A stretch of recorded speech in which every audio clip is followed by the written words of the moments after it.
Member Scott Simpson. Thank you, Mr. Speaker. Sir, it's very much of a privilege for me to speak in this debate on this bill at this time, and particularly so, sir, as the new member for Coromandel following the previous Speaker, Catherine Delahunty. We have both travelled from that iconic part of New Zealand, a place of beautiful beaches and lovely bush and scenic attractions, to participate, sir, in this important debate. And, sir, in doing so, in rising to support this progress of this bill through the House, I'm conscious that in the entire 145 years that the Royal Society has been in existence since it was incorporated as a body corporate, that at no time in that 145 years has it ever probably had as much scrutiny as it has in this House over the last 12 months. Sir, and the reason for that scrutiny, of course, was that this was the bill that ironically was used so shamefully, so dramatically and so cynically by members opposite to filibuster that very, very important piece of legislation around freedom of association for our university students and being members of their student unions. And, sir, I find that shameful filibustering to have been completely reprehensible. It was indeed a misuse, I think, of the process of this House that such a minor piece of legislation, albeit important, was used in such a willful manner. Sir, the filibuster was in fact a shameful piece of this House's history, but it did, however, provide an opportunity for members, both at Select Committee and indeed in the House through the various stages of progress of this bill, to study and investigate the Royal Society in a way that I suspect nobody fully intended when the bill was first introduced by the member for Wellington Central. So the functions of this small piece of legislation are, however, very important, because in a small little country like New Zealand, we need to make the most of our academic and scientific study, our research, our investigation, and we need to make the most of what is available to us, no matter what the core academic discipline. Sir, I come to this House with a background in one of the humanities and law. Although I've never practiced law, I did study to keep my parents happy and qualified with an LLB from that very fine academic institution, the University of Auckland, sir. And I'm just delighted as a student of one of the humanities that the kind of study that and research and academic rigour that can be applied from that area of academic pursuit can now be included in the good work of the Royal New Zealand Society. Humanities, sir, are of course academic disciplines that study, as the name would suggest, the human condition, sir. And of course, those studies primarily use analytical, critical and or speculative methods of study rather than the purely empirical approaches taken with the natural sciences. Examples of the humanities studies have been alluded to by my very good friend and colleague from Kaikoura.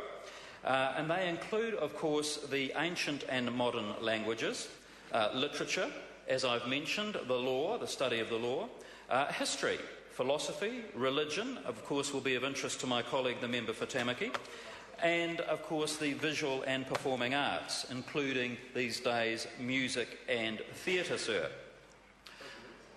Social media, indeed, maybe. Indeed, could be social media. These days, the realms of definition are extended, and I, sir, am one that supports the extension of that breadth.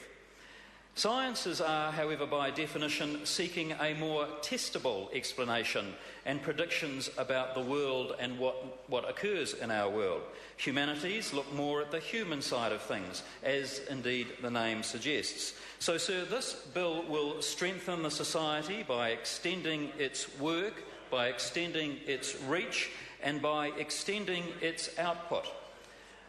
I don't accept, sir, for 1 minute that by including humanities in the work and goals of the society, that it will in any way dilute the output and good work of the Royal Society.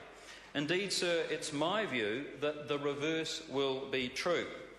By extending, growing and stretching the realms of study, research and investigation, the society and our country, New Zealand, will benefit. So humanities share the evidence-based approaches to science. Countries similar to our own, such as Scotland and Canada, are nations that have academies that already accommodate across the range of academic disciplines, including the humanities. I, sir, think that that's a very desirable approach, and that for a small nation such as ourselves, that's an appropriate way to foster study, research and innovation. And like the member for Tamaki who spoke earlier in this debate, I too share a desire to see our little country continue to punch above its weight in terms of our output, in terms of our academic rigour and in terms of the science and approach that our sharpest, brightest brains can bring to our society and our nation. Sir, a desire to integrate the structure and function of research in New Zealand, combined with a recognition of the need to build on and integrate the very complementary knowledge provided by different academic disciplines across the range of modern studies, is, in my view, a very good thing indeed. I want to just comment briefly on a matter that was raised by Catherine Delahunty in her address in this debate. Extending the rights, honours and privileges of fellowship, membership and recognition to those with the appropriate level of study, research and innovation from the humanities section of academia are entirely appropriate and, in my view, completely overdue. I welcome those initiatives. I'm not prepared at this stage, sir, to enter into a debate as to what may or may not be the best way of naming those things or those people, but it seems to me appropriate, sir, that for an organisation, for a society with such a rich heritage, with such a diverse background that has been so important to our nation's forward advancement over the 145 years that it's been in existence, sir, that a name such as fellow is entirely appropriate. I don't think that it in fact genders a sexual stereotype in terms of gender, and it's a bit like using the term chair or chairman, and in fact there are probably plenty of other examples, sir. This, the genesis of this piece of legislation goes back, sir, to November 2008. So it's had a long gestation, and part of the reason for the length of the gestation, of course, was the way that the legislation was held up, slowed down, and indeed, in my opinion, almost ridiculed last year by members opposite. I think that that only cheapened the intent of what was a very important but relatively minor change to the structure and form of the Royal Society.